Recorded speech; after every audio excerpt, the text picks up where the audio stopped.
to the very minute na tinulak siya paakyat ng eroplano, ilang beses niya sinabi na I want to be tried in a Filipino court before a Filipino judge and a Filipino prosecutor.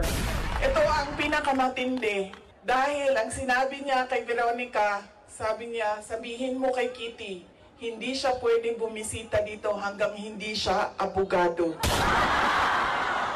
Kaya sinasabi ko lagi yung nagsasabi sa akin, tumakbo ka sa 2028. I don't think we will have a country by 2028.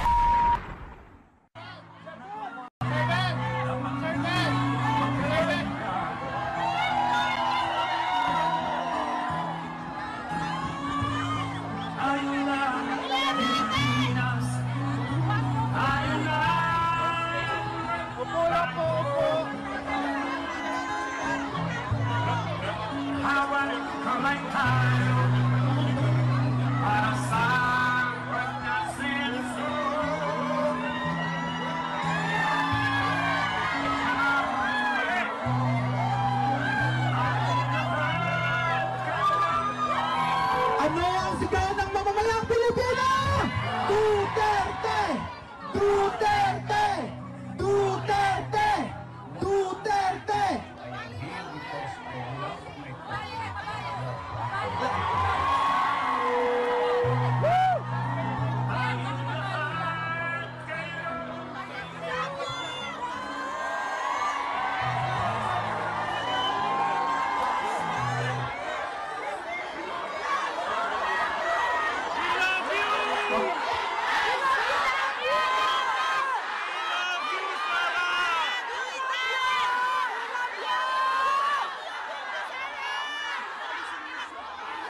Magandang hapon sa inyong lahat.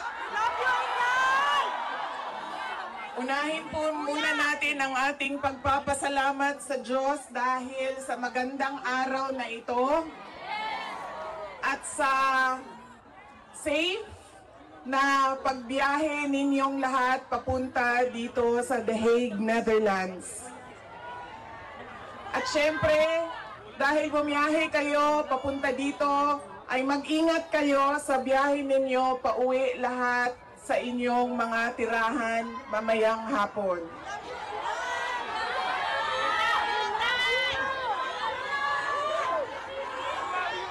Susunod po ang pagpapasalamat ko sa Dutch Police sa kanilang pagtulong sa atin na mabuo yung programa ngayong hapon na ito at sa pagpahintulot na tayo ay magkaroon ng rally para kay Pangulong Rodrigo Duterte. Maraming salamat po sa Dutch Police and of course sa local government ng The Hague at sa Foreign Ministry ng the Netherlands. Maraming salamat sa kanila.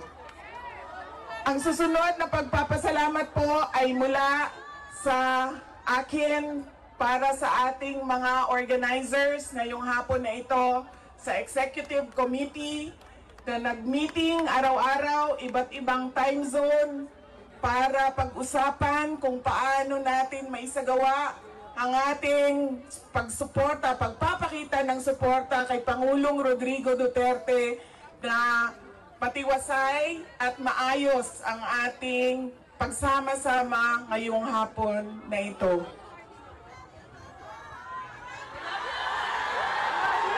Duterte! Duterte!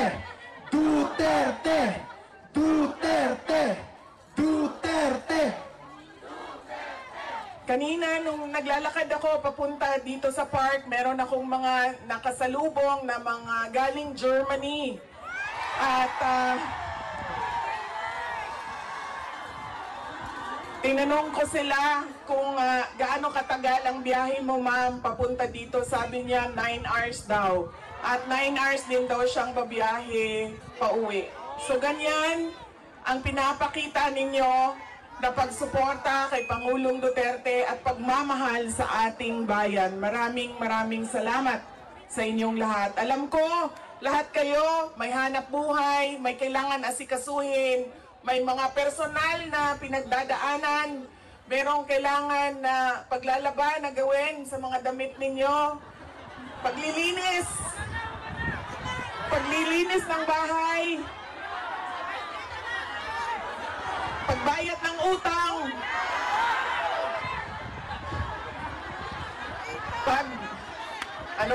Pagtawad sa inyong mga mahal sa buhay doon sa Pilipinas. Ay nandito kayo ngayong hapon na ito at ibinigay ninyo ang oras ninyo at panahon ninyo para mapag-usapan natin ang estado ng ating mahal na bayang Pilipinas. Maraming salamat po sa inyo.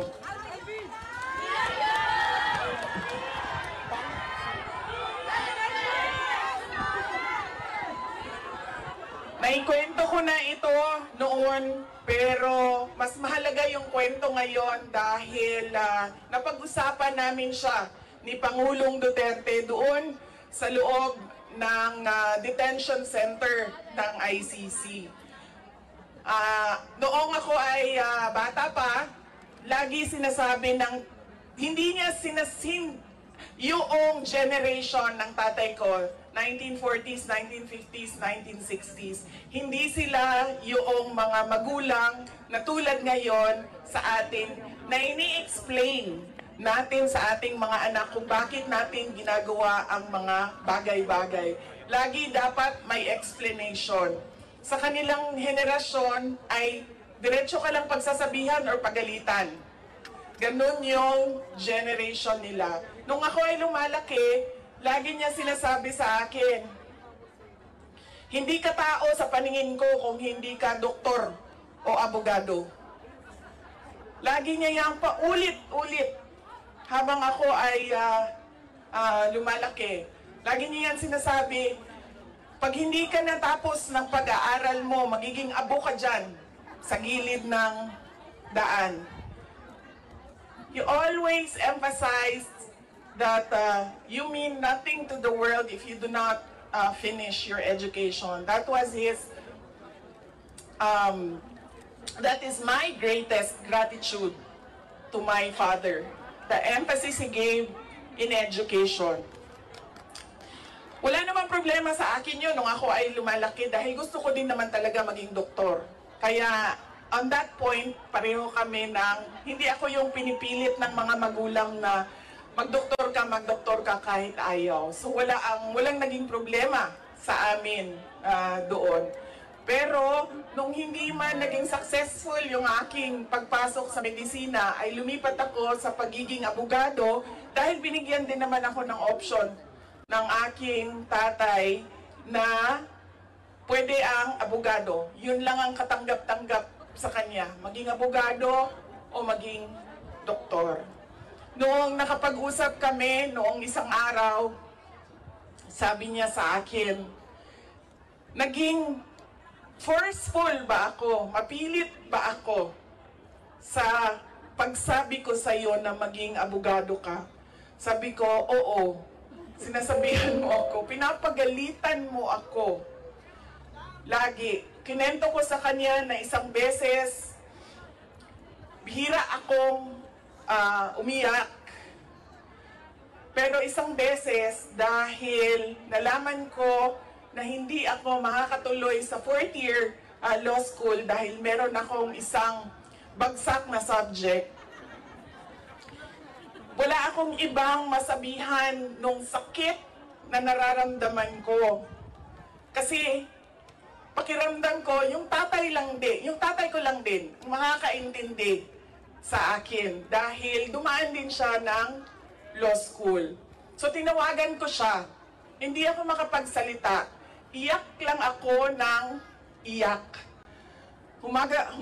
Humahagulgul ako sa iyak na sinasabi lang niya, hello, hello, hello, nasaan ka? Nasaan ka? Yun lang ang sinasabi niya, nakidnap ka ba? Nakidnap ka? Tapos iyak lang ako ng iyak. Tapos dalawa lang ang tanong niya na paulit-ulit, nakidnap ka ba o buntis ka ba? At that point na paulit-ulit na niyang tinatanong kung buntis ba ako, sabi ko na sa kanya, pa, hindi naman siguro umiiyak ang babaeng buntis. Siguro happy siya, no, na buntis siya. Sabi ko, nahihirapan ako sa isang subject ko and pakiramdam ko, sasabit ako dito. Tapos ang sagot lang niya sa akin ay, sabi niya, yun lang pala eh, bakit mo ko tinatawagan, mag-aral ka na.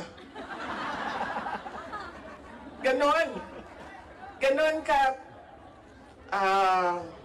tigas yung kanyang paninindigan, paniniwala at pagpipilit na ipursige ko ang aking edukasyon. Wala nang, huwag ka na umiyak, mag-aral ka, magbadali lang yan, lumabas ka muna, magkape ka, wala. Sinabi lang niya sa akin, yun lang pala.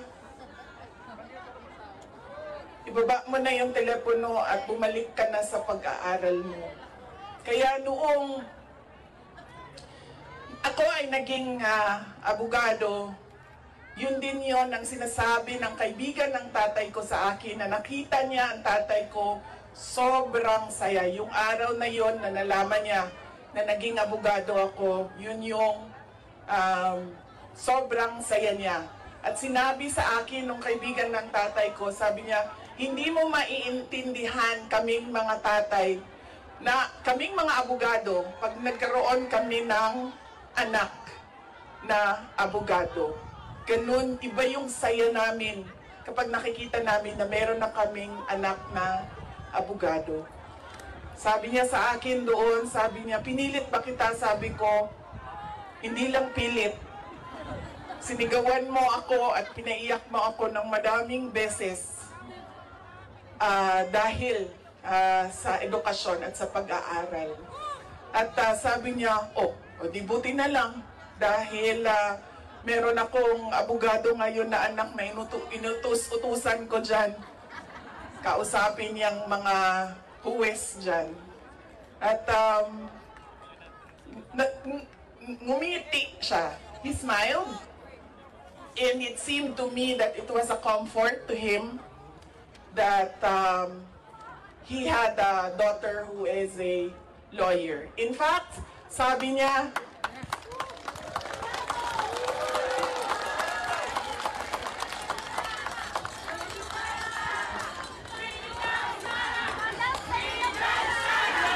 Inday Sara Duterte! Inday Sara Duterte! Inday Sara Duterte! sabi niya, lagi, pag pumapasok ako doon at nagkakaroon kami ng oras na makapag-usap, sinasabi niya, kailan ka ba uwi ng Pilipinas? Anong date ka uuwi ng Pilipinas? Anong ginagawa mo dito? Bakit hindi ka pa umuwi sa Pilipinas?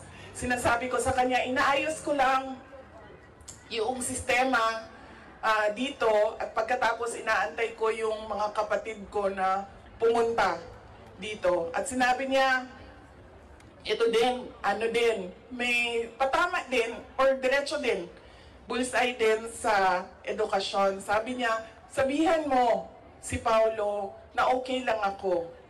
At huwag siyang pumunta dito hanggang hindi matapos ang eleksyon at maging congressman siya ng 1st District ng Davao City.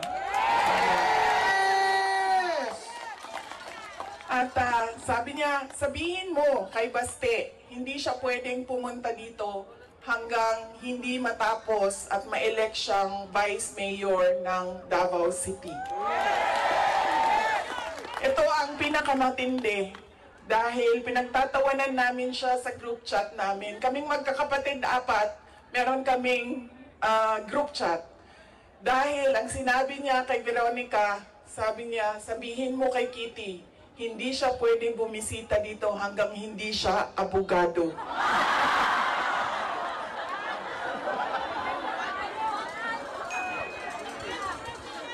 Sabi ni Kitty, grabe ang overacting ni Papa. So, ibig sabihin ba, mga 5 years. She has 5 years until she becomes a lawyer.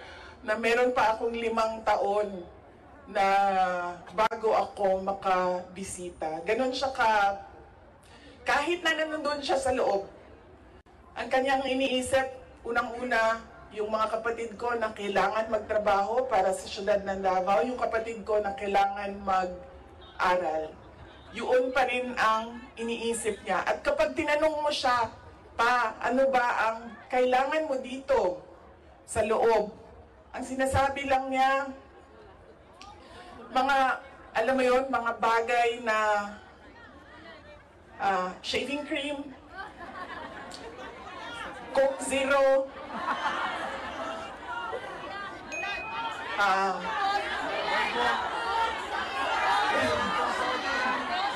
tumigil na siya sa kakahingi ng Pinoy na ulam dahil parang hindi talaga kaya nung nagluluto sa loob ang Pinoy na ulam. Pero nagpadala ako kahapon ng PDF file ng mga recipes na pwedeng sundin nung nagluluto. Yes! Duterte! Duterte! Duterte! Meron siyang, meron siyang hilig sa Coke Zero at yun lang yung hingi niya. May shopping list doon sa loob.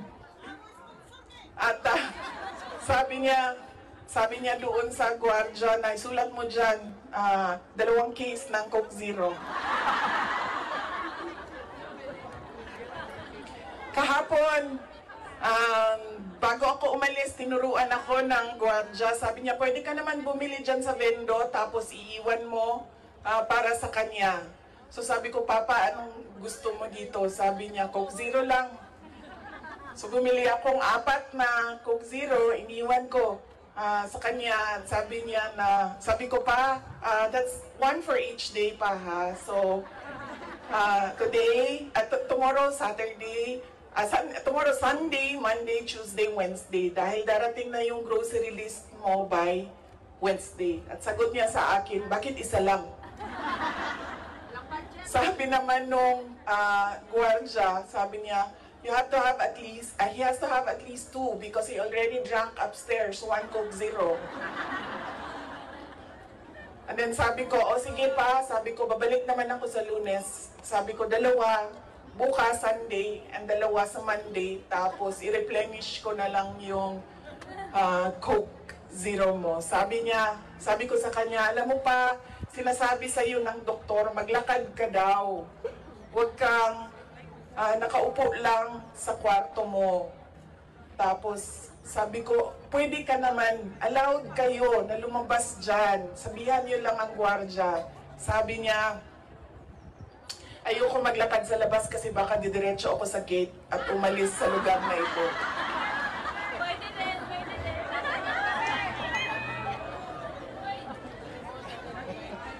Nagkakaroon na rin siya ng mga kaibigan, yung mga tao doon sa loob ay nagiging kaibigan na niya.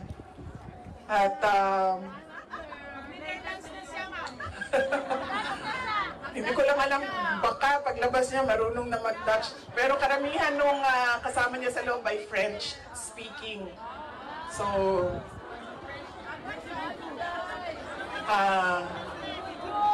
baka paglabas niya, no, di na kayo kamaong magbinisaya, tingala tamang voulez vous coucher avec quoi? Tingala na. Whatever that means. So, on that point, he is okay. Okay naman siya. Pero as a lawyer, kasi alam niya yung batas eh. Alam niya kung anong nangyayari. Kaya medyo persuasive siya.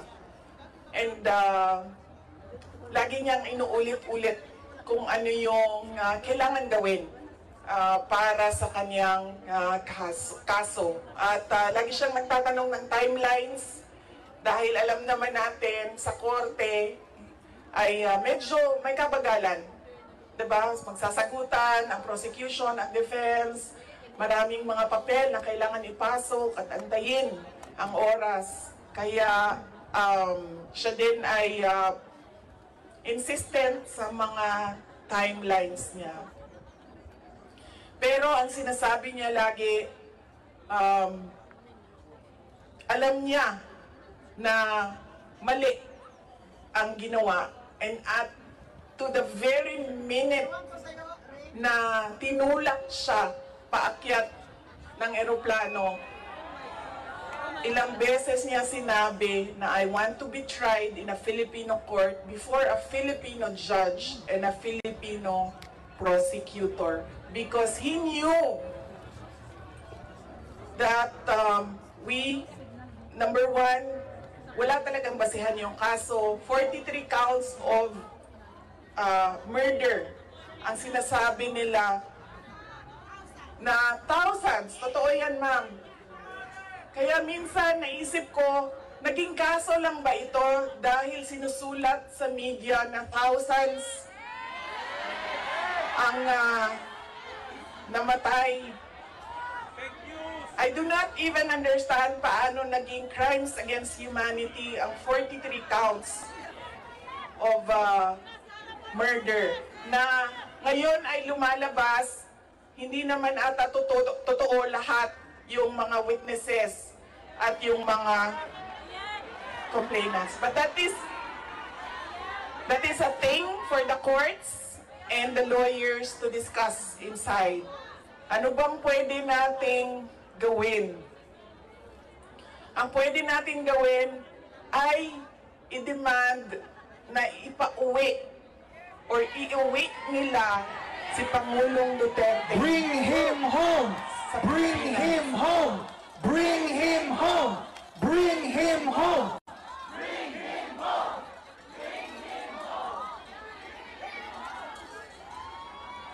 Dahil yun din ang gusto niya. Araw-araw na nandun ako, sa mga araw na nandoon ako, isa yan sa paulit-ulit niyang sinasabi, kailan mo ako mapalabas dito dahil darating ang eleksyon, mag-mayor pa ako ng syudad ng Davao. Bring him home! Bring him home! Bring him home!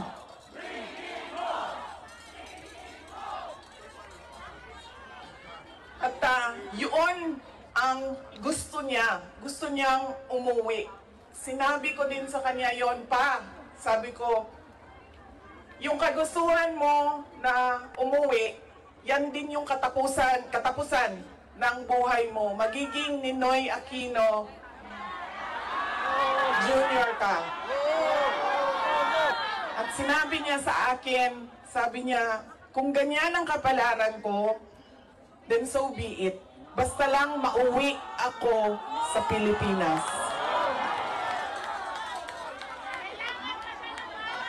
Kaya meron man akong worry para sa kanyang safety and security, pero lagi niyang inuulit-ulit talaga, ibalik niyo ako sa Pilipinas. Bring him home! Bring him home! Bring him home! Nagtatanong marami, ano bang pwede magawa? Huwag natin tigilan ang panawagan sa gobyerno natin sa Pilipinas at sa lahat ng gobyerno na nakikinig at dito sa ICC na ipaalam sa kanila na mali ang ginawa kay Pangulong Rodrigo Duterte. At paano ba itama yon? Ibalik nyo lang siya sa Pilipinas. Ituloy nyo lang yung kaso, walang problema. Ibalik nyo lang siya. Bring him home! Bring him home! Bring him home! Okay naman sa init? Ako dili. Kaya nga no, sunburn ang katungaan niya, ang katunga dili. Yeah, okay lang.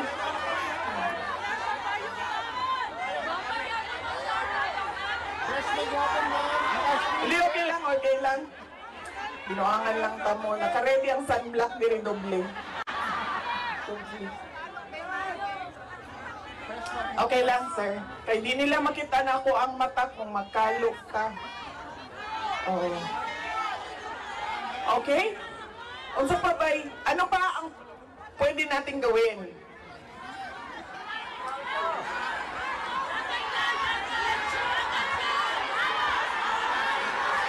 Vicky, just tell us what to do. We'll follow you.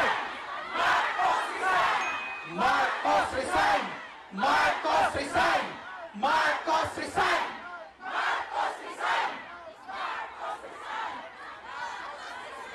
Kayo nagsabi niyan, hindi ako ha. Bukas, suspended na kayong lahat. Nakulong na kayong lahat sa sedition. At kayo, hindi na kayo makakauwi dahil kinulong na kayo dyan sa... Okay!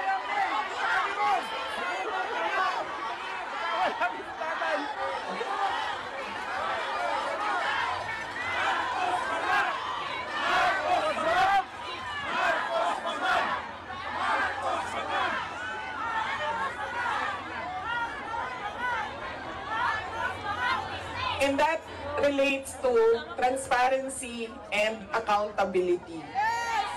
Alam nyo kasi, ang pagiging Pangulo, dapat nasa tamang pag-iisip ka. Kapag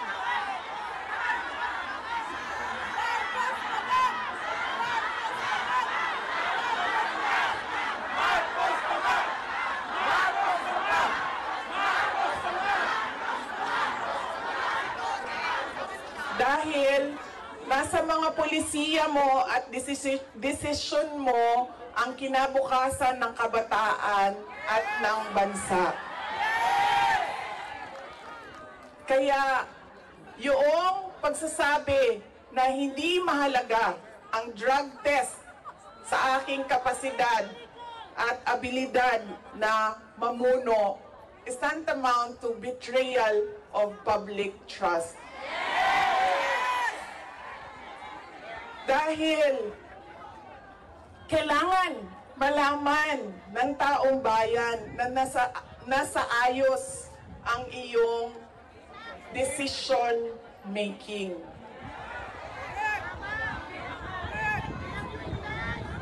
Kaya hindi lang naman natin pwede sabihin, Marcos resign. Bakit ba kailangan resign? Dahil hindi mo pinapakita sa taong bayan na maayos kang mag-isip at kaya mo ang mamuno.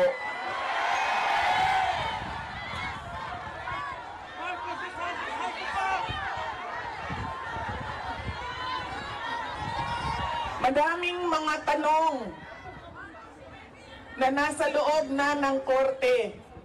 Ang PhilHealth, ang pagkuha ng pondo ng PhilHealth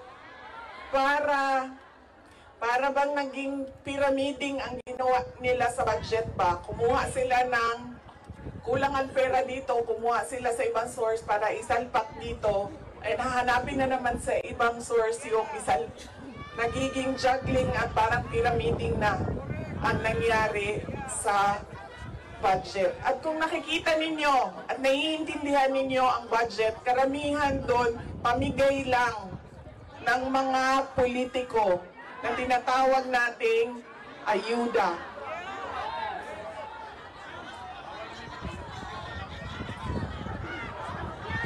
Tumakbo kami sa plataforma ng unity at continuity.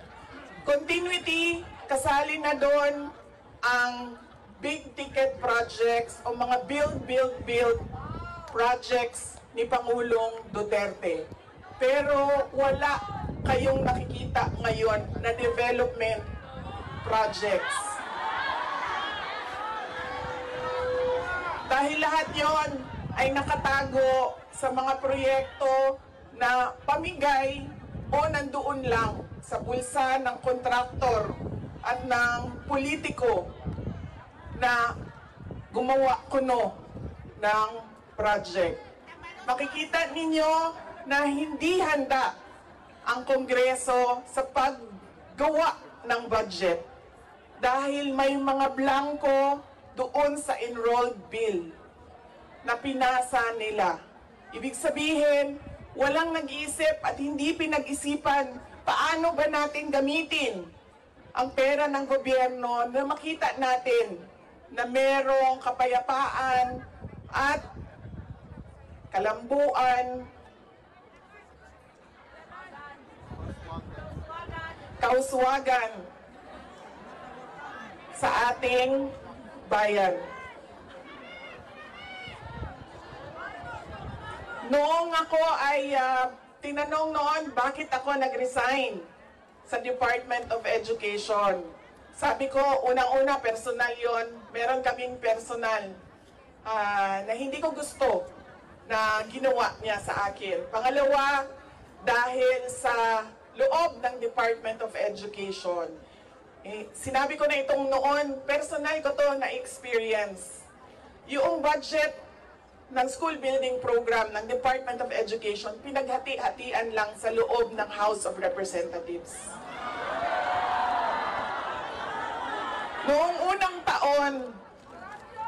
unang taon, nagawan ko ng paraan. Sabi ko, hindi pwede, sige, kung yan ang gusto ninyo, yan ang makapagpapasa ng budget para magkaroon ng budget ang Department of Education.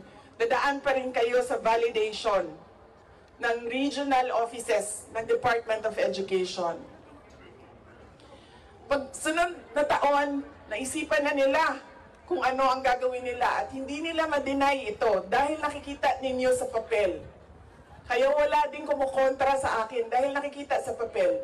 Ang ginawa nila, gumawa sila ng sarili nilang listahan.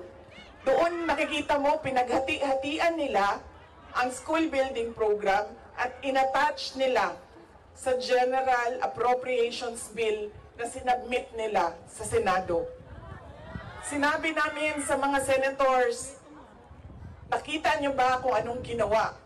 Sabi nila, oo, nakita namin kung anong ginawa ng House of Representatives. Sabi ko, please, hindi natin masasolve ang problema ng school building program kung ganito lagi ang nangyayari sa budget ng new construction.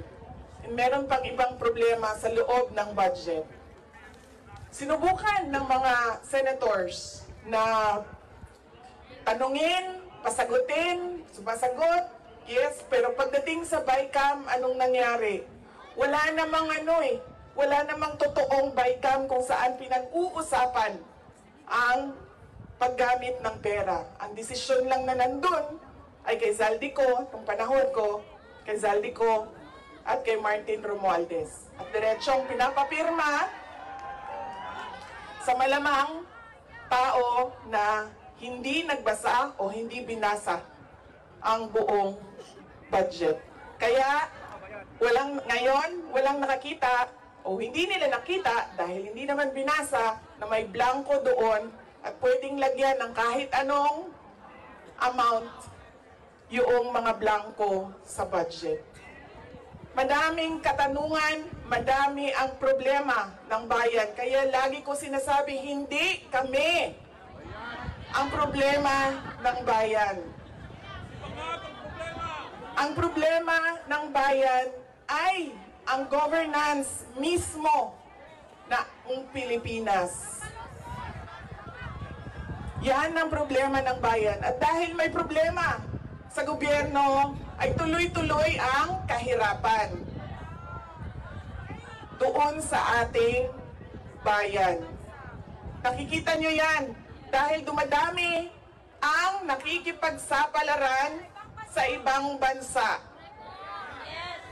Dahil sa kawalan ng oportunidad doon sa ating bayan.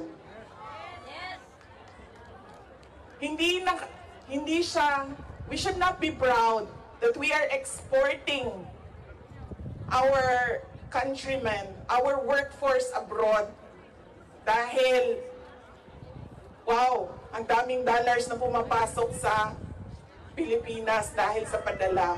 Hindi yan siya nakakatuwa. Dahil ang isang bansa, dapat meron siyang oportunidad na binibigay sa kanyang mamamayan. Hindi lang yan. Decent housing, peace and order, quality healthcare. Nakikita nyo yan dito sa mga bansa kung nasaan kayo. At kaya kayo nandito dahil hindi niyo yan nakikita doon. And apparently, tayo lang yung nakakakita, yung nakaupo doon, hindi nila nakikita.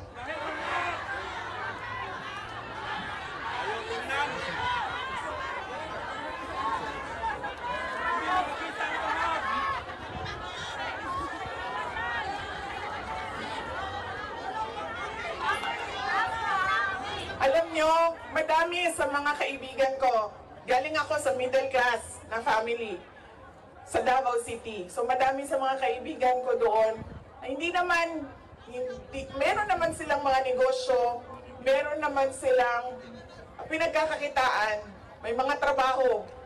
Pero ilan na rin ang nagsabi sa akin, mga professionals ito, ilan na rin ang nagsabi sa akin, wala na rin talaga kaming nakikita, parang gusto na namin lumipat na lang sa ibang bansa para sa mga anak namin. Kaya sinasabi ko lagi yung nagsasabi sa akin, tumakbo ka sa 2028. I don't think we will have a country by 2028.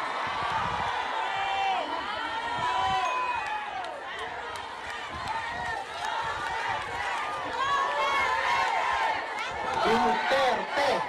Duterte! Duterte!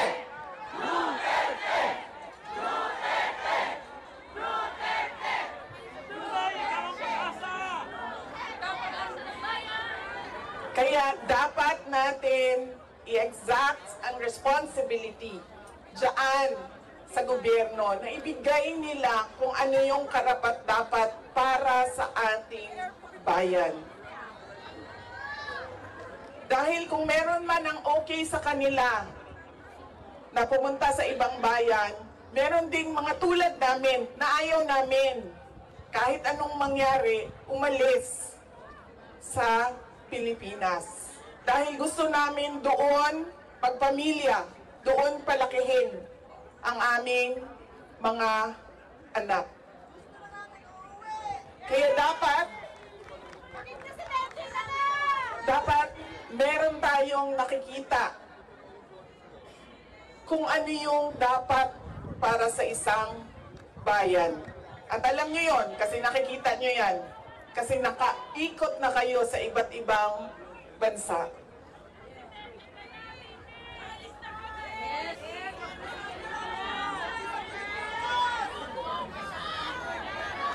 Ano ang gagawin? Patuloy na ipanawagan sa lahat ng nakikinig na iuwi ninyo si Pangulong Duterte sa Pilipinas. Bring him home! Bring him home!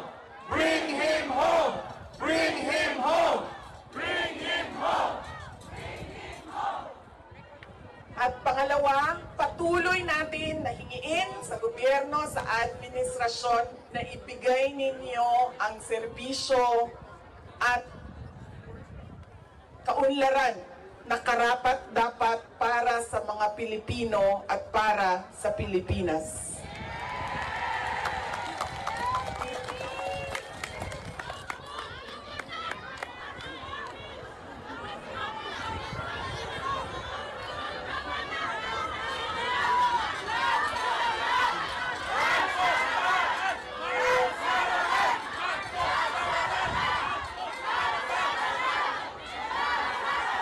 Sa kagahi sa ako ang bagtak din ni Ma'am, di naging kukaran. Kaya nagpugong yung gawam na dili ko mahulog.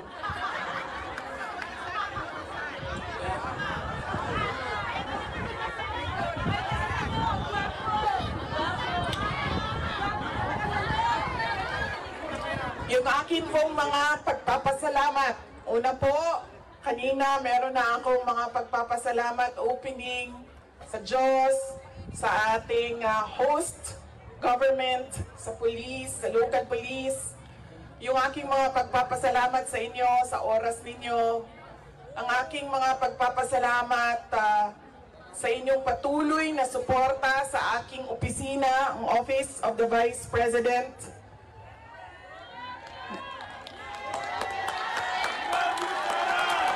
Inday Sara Duterte! Inday Sara Duterte! Inday Sara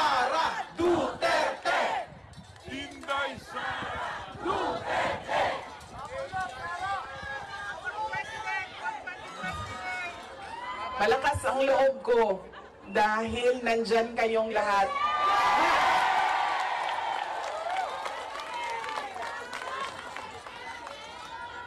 Kanina, noong papasok ako dito, marami ang nagsabi, be strong, be courageous. I am only as strong as you are. Kung nakikita ko, sobrang lakas ninyo at sobrang lakas ng pagmamahal ninyo sa bayan, ganyan din ang nararamdaman ko.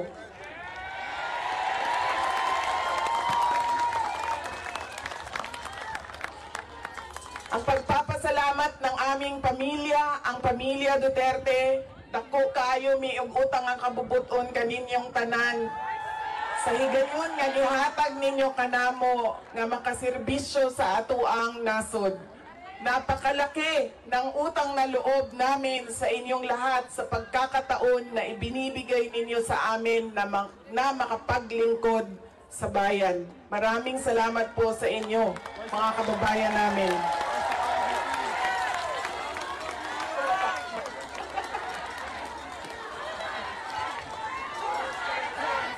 Duterte! Duterte! Duterte! Duterte! Huwag ninyong kalimutan, ayaw ninyong kalimti ang kausa. Huwag ninyong kalimutan ang laban. What is our cause? Our cause is for our country. Ang laban na ito ay para sa bayan. Mga kababayan, ang lahat ng ginagawa natin ay para sa Diyos, sa bayan, at sa bawat pamilyang Pilipino. Syukran. Duterte!